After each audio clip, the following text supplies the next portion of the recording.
wonder if you could talk about, was there a moment when you first got involved in activism or decided that you could do something about politics? Yeah, the first time that I all good? Yep. Yeah, the first time that I got into activism, I guess, was in 2019. I'd just broken up with my girlfriend. I went to Melbourne for a trip and found myself drawn into a campaign to save some sacred trees of the Djapurrung people at a place called Ararat, 3 hours west of Melbourne. I just had the time on my hands and the inclination to get involved. So I went to this frontline protest camp, dug toilets, tried to make myself useful, and found a spirit there which I guess really drew me in. And I saw people putting their bodies on the line and spending their time, their lives, fighting this frontline fight and learning skills and taking responsibility at the same time. Then obviously COVID happened, and after a couple of, I guess, abortive attempts to get into the activist scene in Newcastle, I was given the pitch for Rising Tide, and it was a really good pitch, combining mass movement dynamics with direct action, and using the fact that we have the world's largest coal port in Newcastle as a perfect symbolic and material target for the climate movement on this continent. I'm from Newcastle, so it felt like a responsibility that I had, and it's been a real privilege to be part of that movement and then come out and do other things like this. Also, you talk about the Rising Tide, talk about when you first got involved, because I think it's interesting around Easter is about 3 years ago. I think it was the first time I saw you when we had the Rising Tide climate camp. Yeah.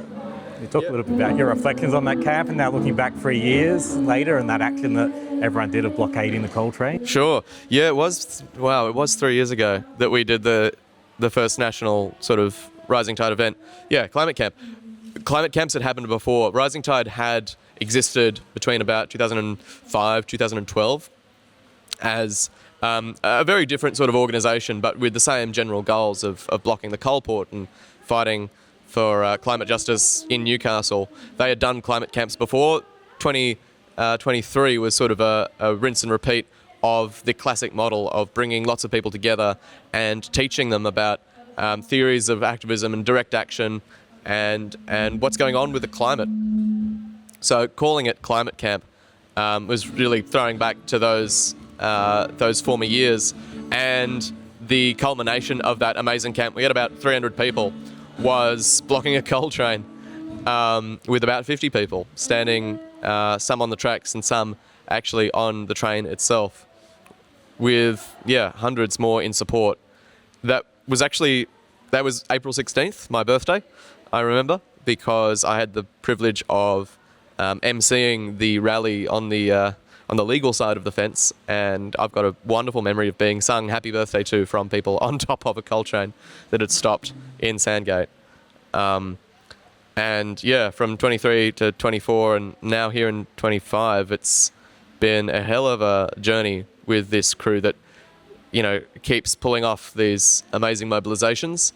A mobilization, a blockade's not going to change the world in one fell swoop, but having these moments where we all collectively decide to break bad rules together and take action to, at least for a moment, halt the gears of the fossil fuel industry, inspires more people to do the same again later down the line. And that's what's so amazing about direct action. It's particularizing the general, it's dramatizing the injustice, making sure everyone can see what the conflict is between the people and the corporations and the police and the politicians who protect those corporations. So it's very natural for me to go from that to the Sumud Flotilla, because it's the exact same type of tactic, just on a much, much different scale. Yeah, and so where we go on the Sumud Flotilla, we know there has been some high-profile climate activists like Greta Thunberg that have been a part of it, and then there's also been people that have criticised her for being a part of it and conflating issues and that. I mean, you're someone that's got a profile in the climate movement within Rising Tide. How do you sort of I guess for yourself, why do you see it as important to combine these sort of two issues? Yeah, well, I mean, I think as climate activists, if you are serious, you need to have humanism behind you and your motivations. I mean, I do care about the natural world, but I care, frankly, more about the impacts of the climate crisis on people who have had no role in creating this problem. Likewise, the genocide in Gaza and wars of conquest like it impact civilians, people on the ground who have no hand in creating the horrors that are being laid down upon them by colonizers and warmongers. The thing is, if we can't find the courage and the wherewithal to, at very, very least, break the alliance with Israel here in Australia and stop supporting a country that is actively murdering people as a policy choice, then how could we ever hope to have a country where we take climate change seriously? Because at the end of the day, the impacts of the climate crisis are civilizational collapse, mass death, the brutality that the world has not yet seen.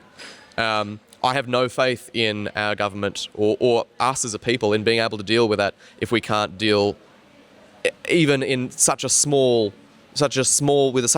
effort as breaking the US and Israeli alliance. If we can't do that, then how can we do anything? Because it's right in front of us.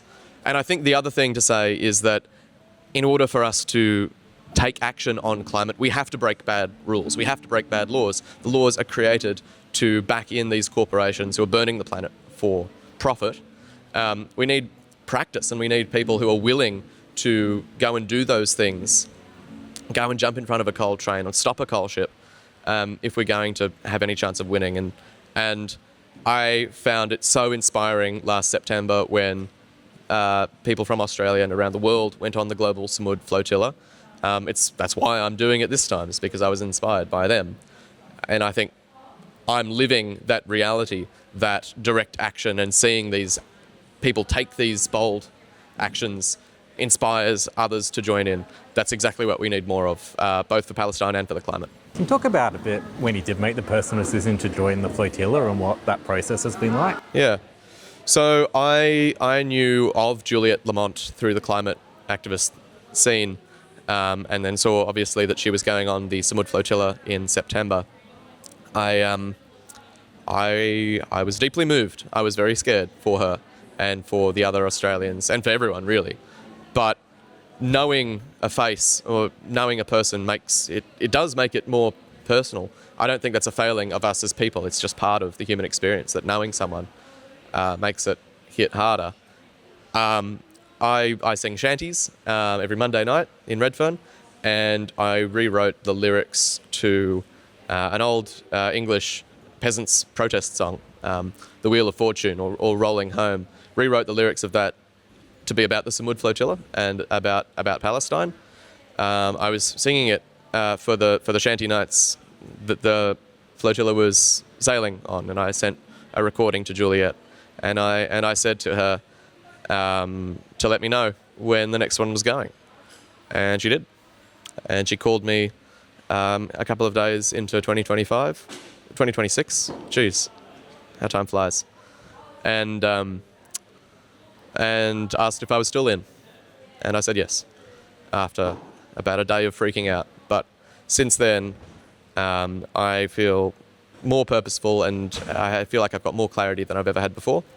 And I think that's really important for me to say, actually, because the way I feel, the things that I think, everything has been made clearer and firmer. I feel like I'm more centered and grounded because of making this choice. And it can be easy to think or to feel that, those of us who are crazy enough to care and to restructure our lives around taking these sort of actions, maybe we're all just doing it to fight a losing battle or to fight for a better world for folks who will never raise a finger themselves. I think that's a pretty cynical view. But even if it was true, I think it would be worth doing anyway, because the level of clarity that I feel now, it can't be bought. Like you can't find it. I doubt you can find it any other way than following your convictions. And I'm just really lucky, I think. I think I'm really privileged and lucky that I've been given this opportunity to do that to this extent. Not everyone gets that opportunity. So it would be dishonest to myself if I was to not take it. Yeah, and I mean, obviously a trip like this has real risks. There's chances of being, imprisoned in Israel, flotillas boarded. How do you sort of process that within yourself? Yeah, there are risks. I mean, the thing to say is that we get to choose whether we undergo those risks. Palestinians don't get to choose, and the risks for them are higher. Same as those living in Lebanon or in Iran or in Myanmar or, so many places around the world. The world is a dangerous place and it's not getting safer. But when pockets of peace and justice have arisen, they've only arisen because of the effort of many, many people to build that peace and that justice. If you're not willing to put yourself on the line or take a risk for those good things, then why would you ever expect that they would exist? How could you ever expect to just reap the rewards of other people's struggles and never actually fight for them yourself? It doesn't seem right to me. I have no intention of being a martyr, however. I mean, we're doing this because we think it's strategic and we think there is value in going, and we don't think it's a suicide mission. It's risky, yes, and the war in Iran makes it potentially more risky, but we don't think it's a suicide mission. We're lucky to be in a position where we feel like we can take this act and it be worthwhile without having to face what Palestinians are facing every day. So in the scheme of things, historically speaking, what we're doing is not that risky. We just have the luxury of choice. And so, obviously, rising tide, you're going out on boats, flotilla, you're going out on boats. Is there something about seafaring activism that appeals to you? It does now. I have learned to love ropes. I've learned to love. I bought a boat, a little dinghy, a couple of years ago, sailing dinghy, and it's an absolute joy. And I feel connected to such a wealth of human history when sailing, to be honest. I'm not a particularly experienced sailor, but there's something about the power, harnessing the power of the wind with essentially just material technology, some cloth, some rope, something that floats, and you're away. And from people traversing the Pacific to, those press-ganged onto the boats of empire, like floating around under the power of the wind is something that so many people have experienced and has led to a hell of a lot of the human history that we now inherit. So I think there's an immense amount of symbolism and weight behind this flotilla and all seagoing or river-going activism. I think that's why people respond to it so well. And so can you talk us a little bit about what's happening tonight and I guess the importance to you of culture being a part of activism?